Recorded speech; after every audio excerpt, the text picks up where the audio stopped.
right. Hello, everyone, and thank you so much for joining us for another episode of Transforming Tomorrow. Today, I'm so excited to actually bring someone back who, if you follow us on social media, you might recognize this wonderful face in front of you. We have Eilis with us, and Eilis is going to talk to us about introverted leadership and introversion, and really what it's like to be an introvert. And I have to tell you, Eilish and I speak on a fairly regular basis. We talk about a lot of things, not just business, but also just as friends.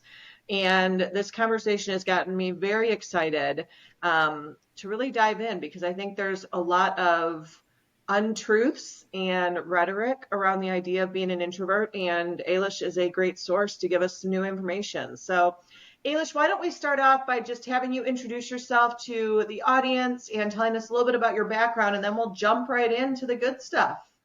Awesome. Well, thank you so much, Megan, fellow introvert, for having me join this conversation today. And so, again, my name is Eilis.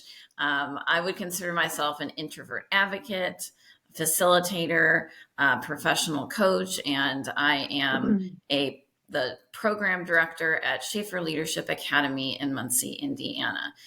My focus or my mission as a coach, as an advocate, is to really cultivate confidence and inspire self-discovery, and really focus on helping people be their authentic self. And so that's where we find ourselves today, Megan, is thinking about how can you own your introversion and be authentic to who you are.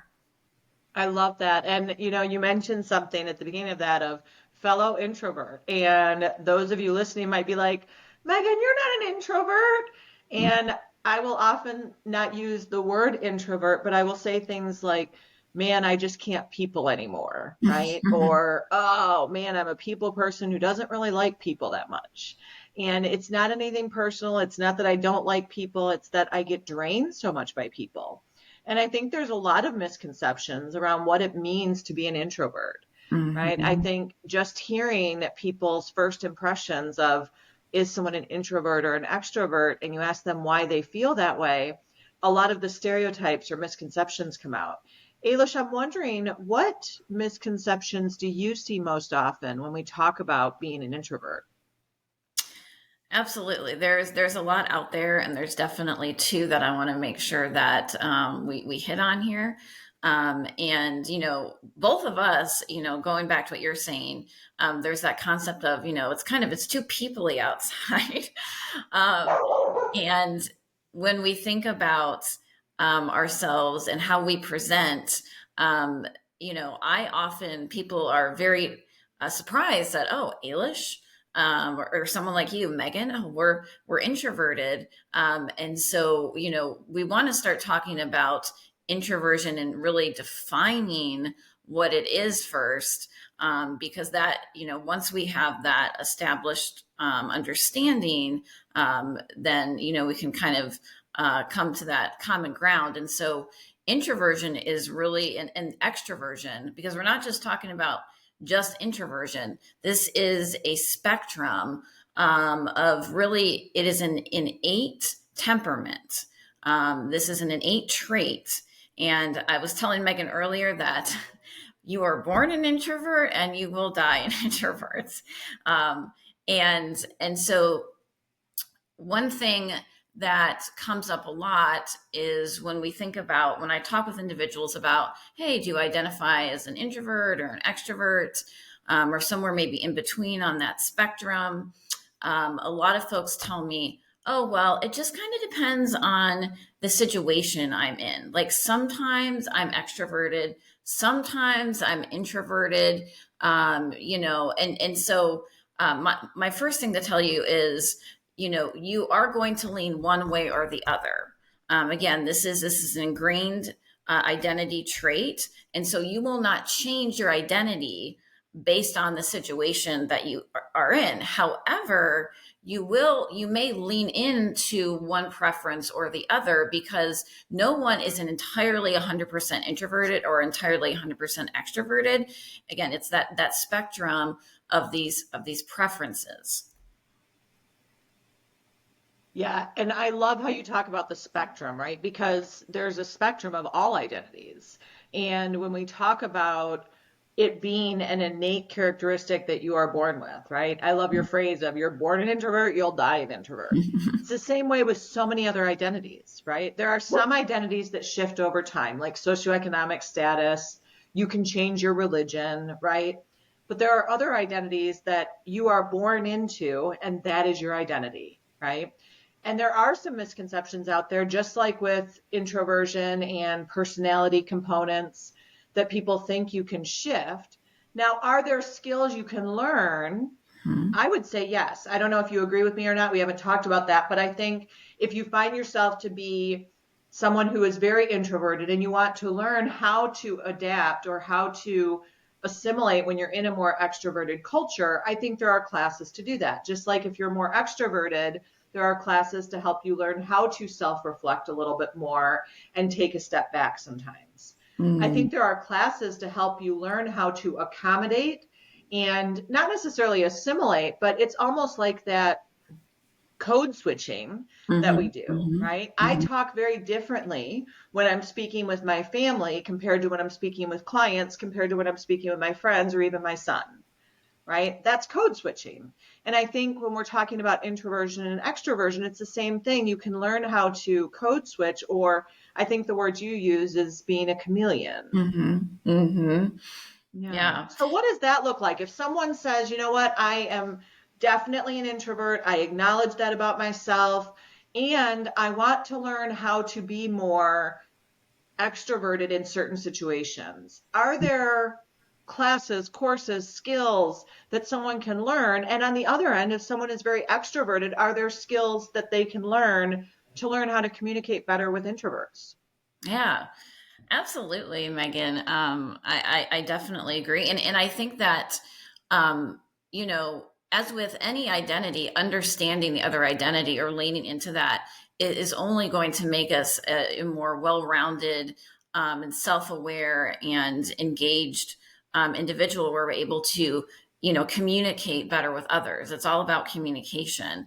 And one thing I'll share, before I forget, because you mentioned, there's so many resources and classes and things out there. One, resource I want to mention is introvertdear.com. That's a great website. And then, another thing that, I will share that I recently engaged in is, and this put me outside my comfort zone for sure, is, I created a, LinkedIn learning course. So if you go online, it's called An Introvert's Guide to Succeeding in the Workplace. And so it's on LinkedIn Learning. And going out of my comfort zone and really just, growing my comfort zone is a way to do this as an extrovert or an introvert, is to lean in or utilize these newer skill sets. And so, for example, if you're an introvert and you kind of want to intentionally grow outside of that comfort zone, and or even if you're an extrovert, one of the first things you can do is really to learn about the other preference more by engaging with, extroverts or introverts. And, first, of course, you want to identify and understand who you are. That's always first, that self-awareness, but then engaging with others and understanding, what it's like. I've taught a lot of, introvert focused workshops. And I've had folks who, for example, I've had extroverts that just attend that say, I'm just here because I want to learn more about how to better interact with my partner at home. Right. And so it's just that willingness to learn what it's like to be that other preference, because again, going back, introverts and extroverts brains are actually wired differently. And how we process information. Introverts actually have more gray matter in their brain, and so they're deeper thinkers and processors. Again, so that's not something that's going to change.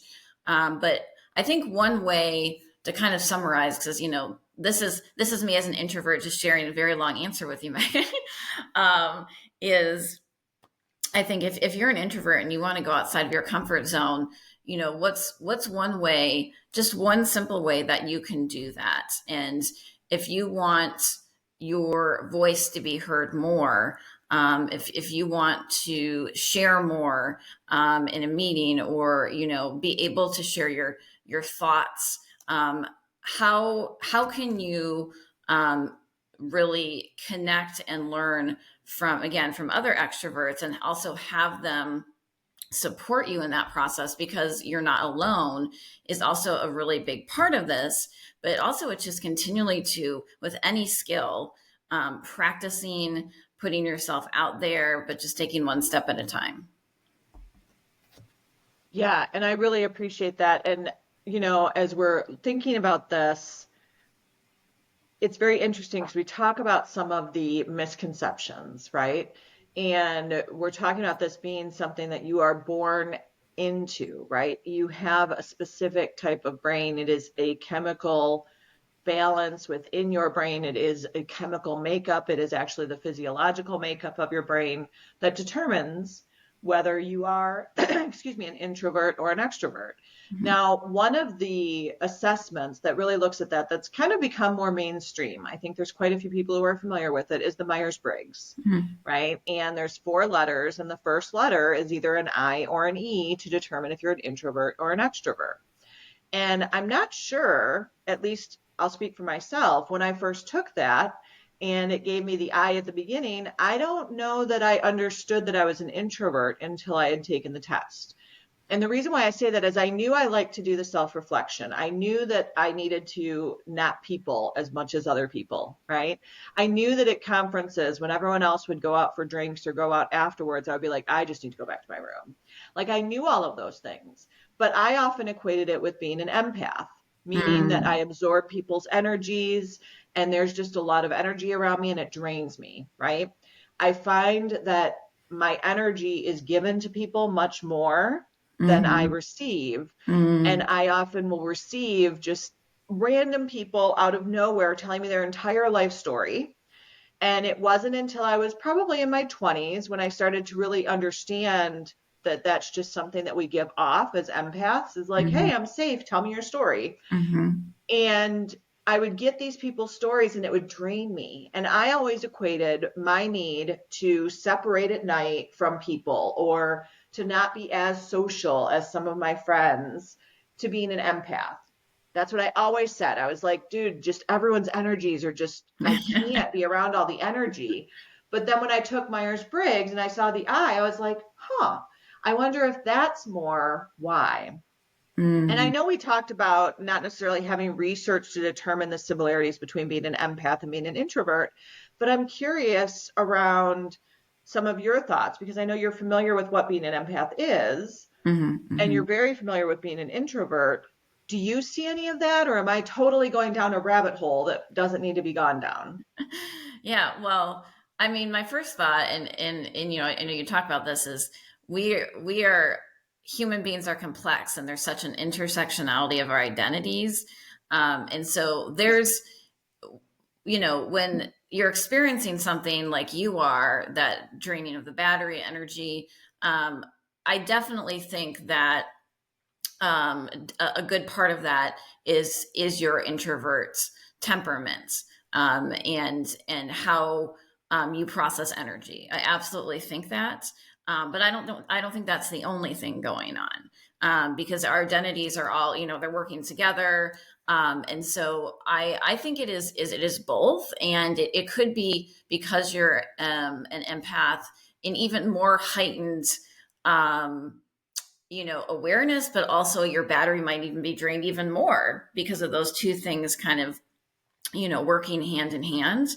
Um, and, when we look at the basics of defining introversion and extroversion, introverts, it's really how you gain and expend energy, right? So I just want to state that for everyone listening, that,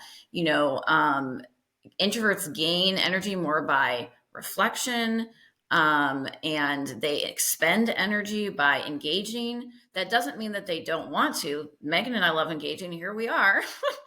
uh, so, but we always talk about that battery metaphor, and so that battery is drained, can be drained, expending that type of energy for introverts much quicker. And we just need to pause and take moments so that we can refill that battery.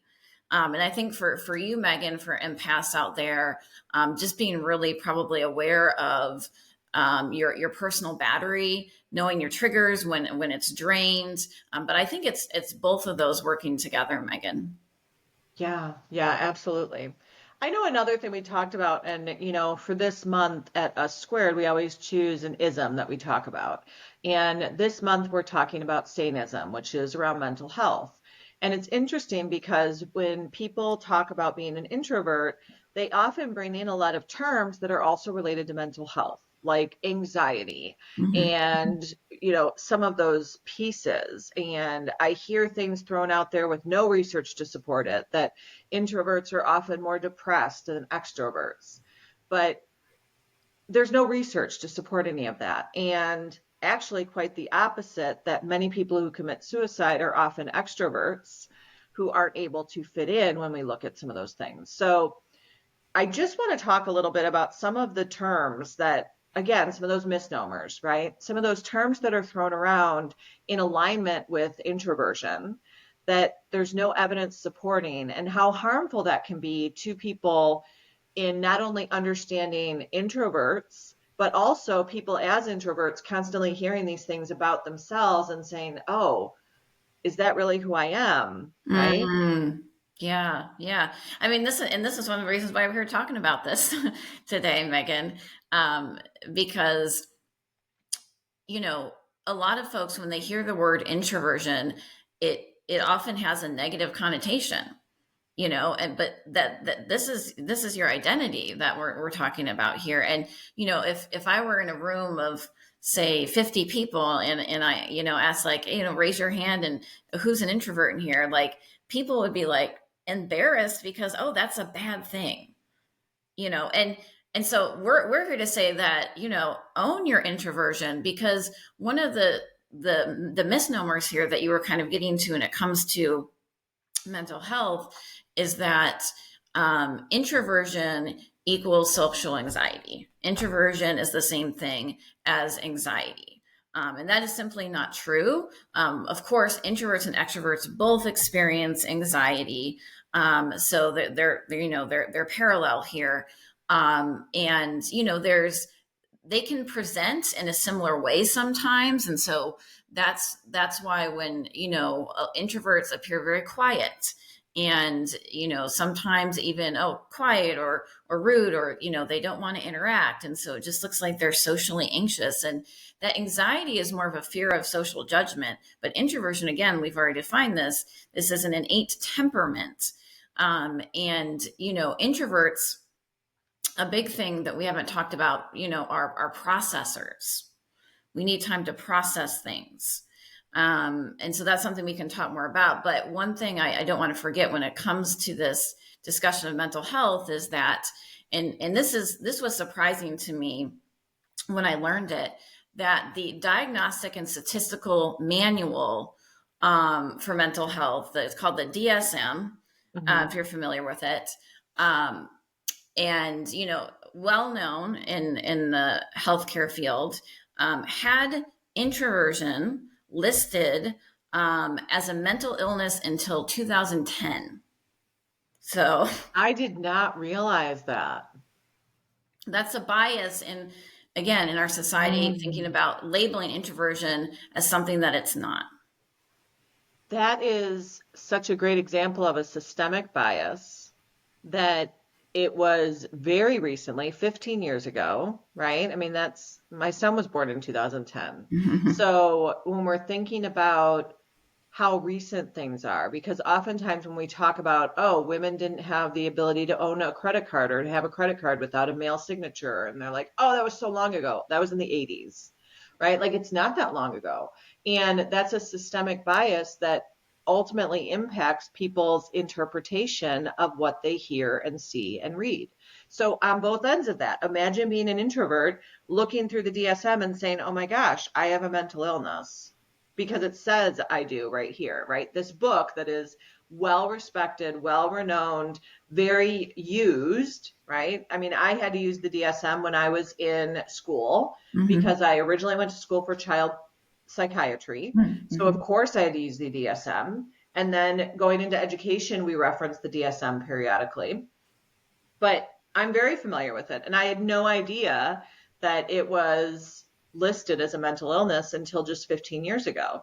And then on the other side, people who don't have the attribute of being an introvert are going in and learning and saying, oh, that's why introversion is a bad thing, right? And that's why we have people who are like, but if you asked it in a different way and said, how many of you have taken the Myers-Briggs? How many of you had an E at the beginning of your Myers-Briggs? How many of you had an I at the beginning of Myers-Briggs? How many of you know what the I stands for? Right? Because a lot of people have taken the Myers-Briggs, but they don't even realize that the I means that they're introverted. They think it's just one of the attributes of the Myers-Briggs to give them this intersection of their identity. Absolutely. Absolutely. Yeah. Very interesting. So, you've talked a lot about a couple things that really resonate with us squared. And I knew you were a perfect guest to talk about some of these pieces, but we talk about how we have to understand ourselves first, right? We have to know who we are. And that's the first US in us squared consulting, right? It's understand self, right? Yes. And then we go into understanding others, and then we go into unite society. But we have to go in that order. And oftentimes, especially today, we're in such a divisive environment and such a polarized environment that people are trying to skip right to the unite society part without understanding themselves, without understanding others, without hearing different viewpoints. They just want to jump to the let's fix it. But it's hard to fix something, number one, that's not broken, like when it comes to attributes and personalities, right? There's nothing broken with being an introvert or being an extrovert. And we have to overcome that mentality first.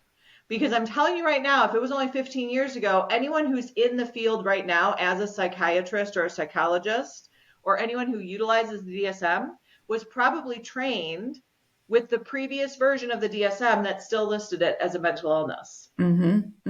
Yeah, absolutely. And, one thing I want to mention, there's a term out there that has come up in these last 15 years and attributed that really a lot to Susan Cain. And it's called the Quiet Revolution. And if you're really interested in getting in more to the cultural history and context of introversion, especially in Western culture or US culture, I would encourage you to read the book Quiet by Susan Cain. But the really interesting part of this is that when we talk about kind of the Western US culture that we live in extroversion, that this, outward, charismatic, outgoing appearance has become preferred often. We think about, Megan, when we look at media and society and social media and all the innate messages that are out there, it's showcasing extroversion more than it's showcasing introversion. However, if we look at Eastern culture and societies, it's different. Yeah, I was just going to ask, are there any cultural statistics around where introverts tend to live or extroverts tend to live? Is it impacted? Because we talk about it being a physiological component, but there's physiological traits in cultures as well, right? So there are different body structures for different body types, and there are different body structures for different cultures, and there are certain attributes that are very aligned to certain cultures. So I wonder if there are certain cultural groups that tend to have more introverts or more extroverts. Yeah, that's a really good question. I think, again, going to Eastern societies, I think about for example, some Asian countries, you often hear more, I would say more cultural, sociological norms of how individuals communicate, interact with each other, in those Eastern societies, that introverted types of traits, in other words, things like reflection or being very quiet and thoughtful are highly regarded in leadership.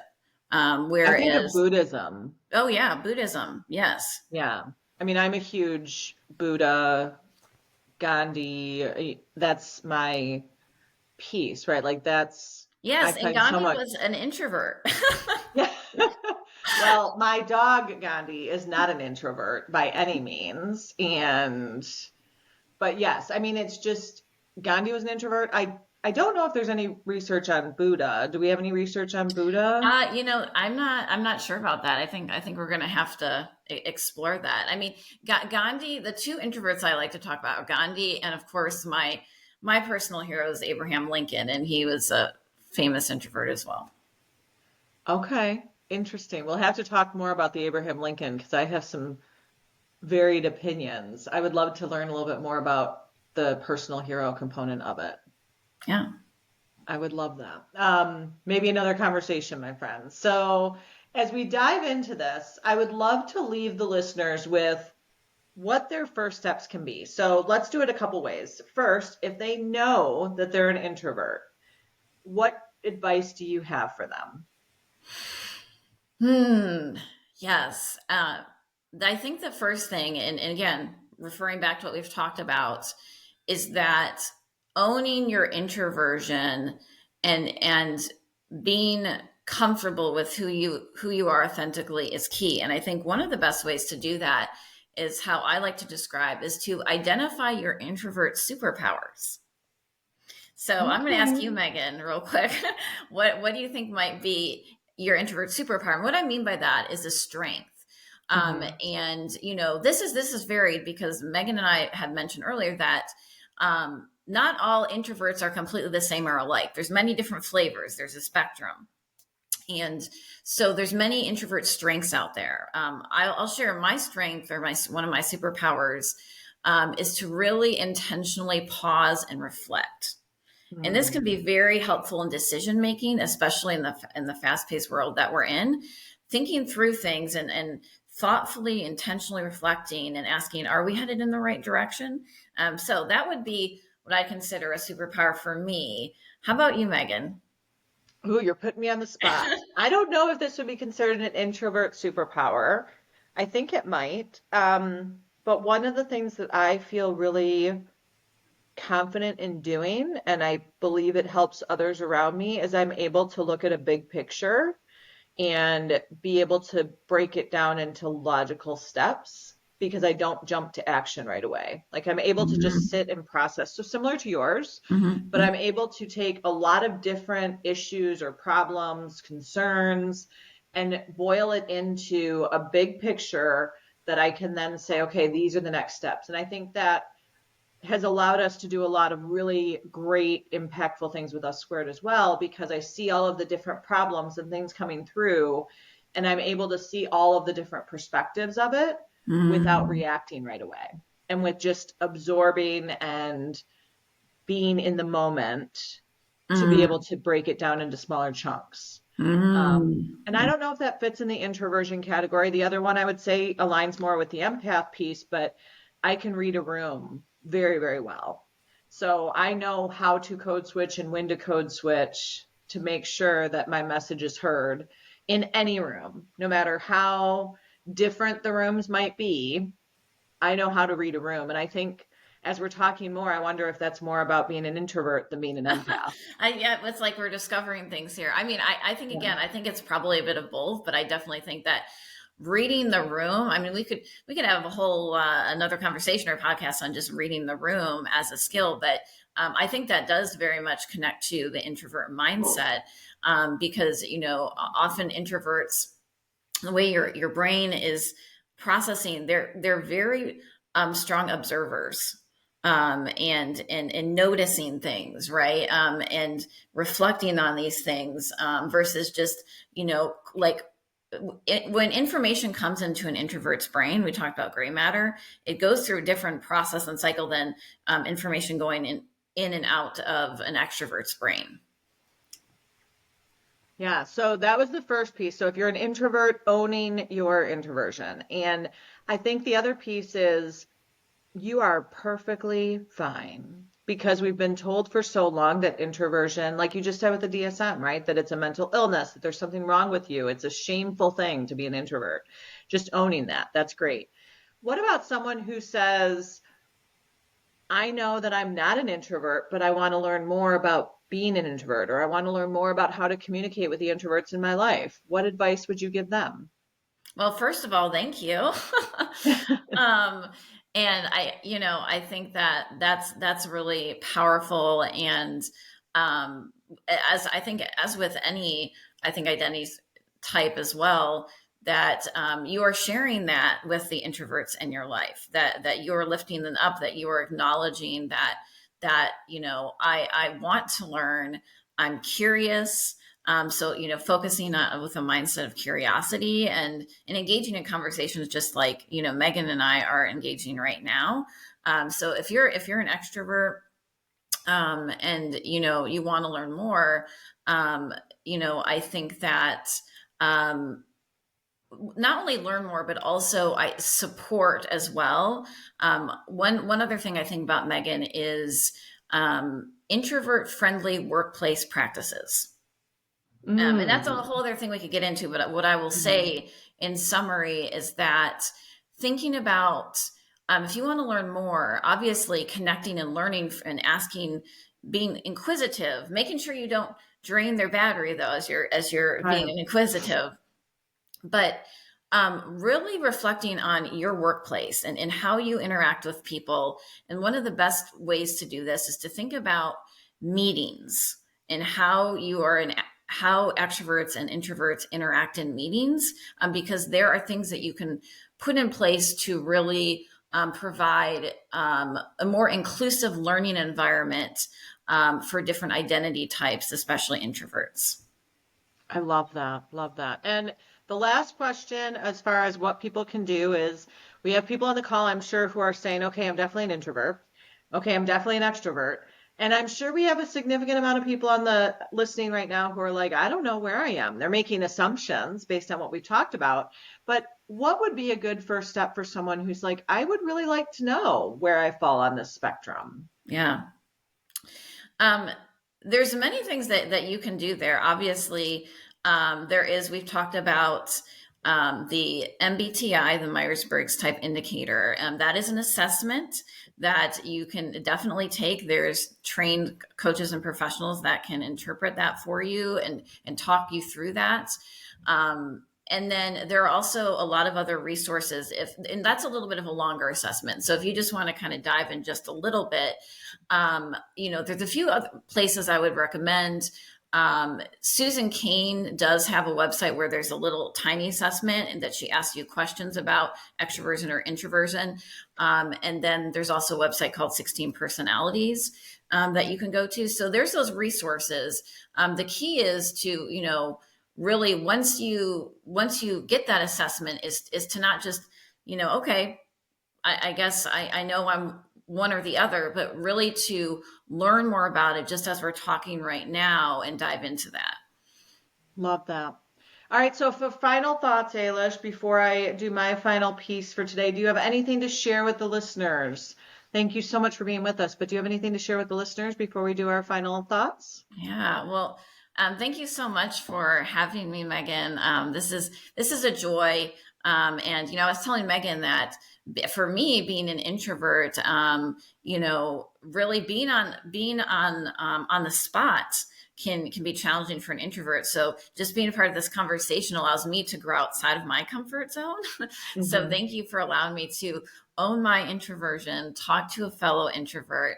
And I want to leave you with this quote when I think about introversion. It's from Ralph Waldo Emerson, and it's, to be yourself in a world that is constantly trying to make you something else is the greatest accomplishment. I love that. And that speaks so highly to the idea of authenticity, which is something that we've always leaned into with Us Squared, but really making a more intentional focus on authenticity, both authentic leadership, authentic teams, and just authentic society members. And if all of us can come to the table authentically ourselves and embrace people when they are being their authentic selves, we will be one step closer to uniting society. So again, thank you everyone. If you enjoyed this conversation, please make sure that you're signed up on our newsletter list. We send out blogs on a regular basis. We send out newsletters on a regular basis. Follow us on social media. We do a weekly LinkedIn newsletter all around the topics that we're discussing. We'll bring in some current events. And again, we are really here to focus on authenticity, to focus on allowing everyone to be seen, heard, welcomed, and valued. Thank you again. Have a great day, everyone. And we hope to see you again or have you join us again for the next episode of Transforming Tomorrow.